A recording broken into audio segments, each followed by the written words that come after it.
We'll be back around 10, Jade's father said to her in the driveway. Don't even think about inviting any boys over. Dad, Jade furrowed her brow. I'm a grown woman. Besides, not like I know anyone anyways. I know you're a woman, but it's still my house. Her father got in his car and shut the door. I love you. Her mother smiled with the door open. There's pizza in the fridge. I already ate, Jade said. No, you had a protein bar. She crossed her arms. You need real food. Fine. Love you. She waved. Her mother's face softened as she looked at her daughter. Instead of saying what was on her mind, she got in the car and shut the door. The engine of the vehicle sprang to life as the headlights made Jade's eyes squint.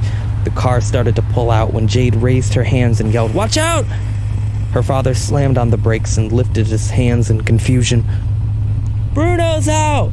Jade yelled over the engine. She saw her father sigh as she walked around the car to shoo Bruno away from the road. Go to your house, little man, Jade said to the dog, who promptly sat down on the pavement and let out a whine. Is Russo not back? Jade went to level with Bruno and brought a hand to his head. Your daddy will be back soon, boy. Bruno started to whine, cutting himself off as he brought his head and ears up. Jade turned to follow Bruno's gaze. You can't come inside. My dad would kill me. Are we going to move the dog? Her father yelled. Jade turned to meet his eyes, squinting hers. Come on, Bruno. She walked across the road to the other house, Bruno following close.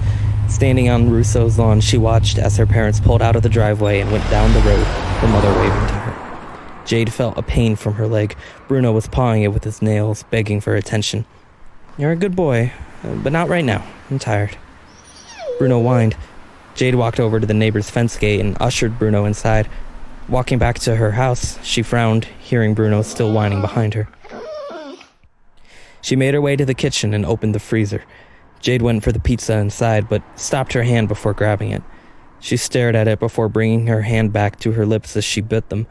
The phone buzzing from her jeans gave her the excuse to shut the door. A phone call. Hey, what's up? Did your parents leave yet? Trisha said from the other end. Yeah? Jade took a seat down on the couch in the living room. Aren't you gonna invite me over? I kinda just wanted to smoke and play something tonight, she frowned. Sorry. Trisha groaned. It's fine. Jade fidgeted with her free hand. How's, Eric? He's mad. Jade was searching for the remote to the TV. What? Why? Because we're going to be going to different colleges. Have you applied to anything yet? Where did this damn remote go? Jade mumbled. Don't avoid the question. I'm not. She sighed. I'm not smart like you. The two hung on the line in silence. Jade combed her fingers through her hair. Do you really think that? Trisha said. Look, just don't worry about it, okay? I'm gonna go chill in my room. Love you. Okay. Love you. Bye. Jade let the phone fall to her side, exhaling and leaning back in the cushion. She stared at the TV stand and the photos of her parents when they were younger, the photos from when she was just a kid. Her mother's degree was framed. She graduated from a community college, something the affluent neighbors might turn their nose up at, but she was proud of it. She was the first in her family to go to college. Jade stared at all of it, blank of expression. I need to smoke, she mumbled as she sat up and went for the stairs. Turning on the light as she did, Jade walked into her room and pulled out her backpack from under the bed. After fumbling with the zippers, she reached in and pulled out a baggie. Shit, she mumbled, eyeing only 2 joints in it. Grabbing one and saving the other for later, she slid the backpack back under the bed and sat up from the ground. Rifling through her pocket, she walked over to the window and pulled it open. Finally retrieving the lighter, she went to light the blunt and noticed Bruno was still standing next to the fence gate. He stared up at Jade and started wagging his tail. Oh, to be a dog. She patiently waited for the flame to catch. Once it did, she took a long drag and exhaled it out, only suffering half a dozen coughs. She set the joint down on the windowsill outside. She moved the chair at her desk to make room and sat in it, scooching forward after and pressing the power button to the computer. Impatient, she pulled out her phone, but her attention was drawn instead to Bruno's barking from across the street. She waltzed back to the window and stared at him. Upon seeing her, Bruno stopped barking and kept his snout firmly shut. "Be quiet!" Jade yelled with a grin, sitting down at her computer again. She looked down at her pants, then to the walk-in closet next to her bed. "I'll change later." The booting process having finally finished, she launched a game and slipped her headphones on, preemptively placing her fingers on the right keys. Within minutes, she was into a lobby, mindlessly clicking on heads with years of muscle memory. A few rounds in, she found herself dead and waiting for the round to finish. She flinched slightly when Bruno's barking started up again. Seeing the opportunity, she removed her headphones and went back to the window, grabbing her joint and taking another hit. Bruno stopped barking when he saw her again. "You know I love you, but you need to be quiet when I'm playing," she mumbled. She returned to her game and continued playing. "Flashing," she said into her mic. "Get back to the kitchen," someone said, almost reflexively. She sighed and opened the leaderboard to mute her teammates. A minute later, she was engaged in a firefight when Bruno started up his barking again. She lost the fight and threw her headphones off her head. "Stupid dog!" she yelled, bounding out of the chair into the window. "Bruno, please," she said, grabbing her joint.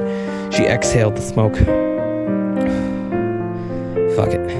She put the joint out on the wall outside, then placed it on her desk.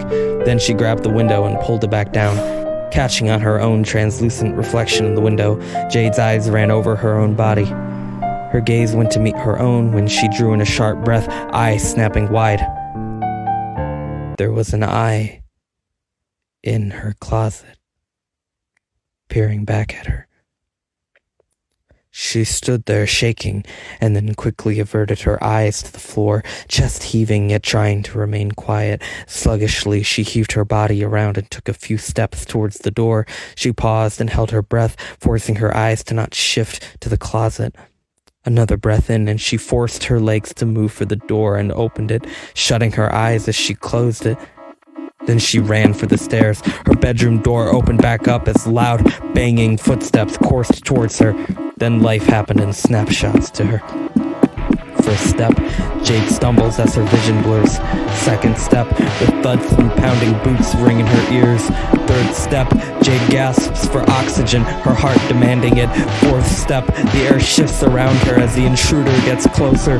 Fifth step, her body tenses, prepared for impact. Sixth step, a voice calls out from behind her, unintelligible. Seventh step, her eyes move from the stairs to the front door. Eighth step, the picture frames lining the wall shake. Ninth step, Bruno's muffled barking rings out from across the street. 10th step, Jade leaps off the staircase.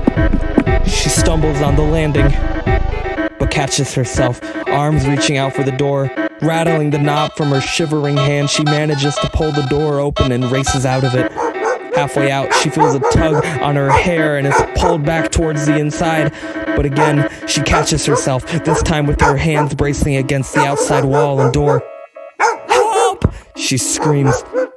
"Get back in here," the intruder said.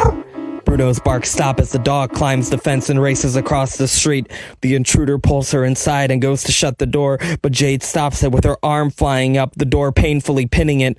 Both stumble backwards when Bruno jumps into the door, flinging it open. The dog then lunges for the intruder, grabbing onto his arm with his snout and clamping down, piercing his skin with violent force. The man cries out in pain, letting go of Jade's hair, who wobbles back to balance. Bruno yelps in pain as the intruder smacks him in his head. Like an alarm ringing, Jade's attention snaps. She winds back and punches him as hard as she can, knocking him to the floor. Then she picks up Bruno. "Let go! Bruno, let go!" she screams. The dog relents, and Jade carries him out of the house and across the street. Reaching the other side, she starts for the fence gate, but stops as light fills her surroundings. A car pulls into the driveway. A man steps out and looks at Jade with his brow furrowed. "Jade, are you okay?" "Russo, call the cops, please," Jade cries. "What happened?" There's someone in my house." Bruno pants fiercely in her arms. Russo brought Jade into his house and then quickly dialed the police. When they arrived, the intruder was gone. When they went upstairs to investigate, they found a note at Jade's desk where she placed her joint. Your lips touched this. That's enough for me. For now.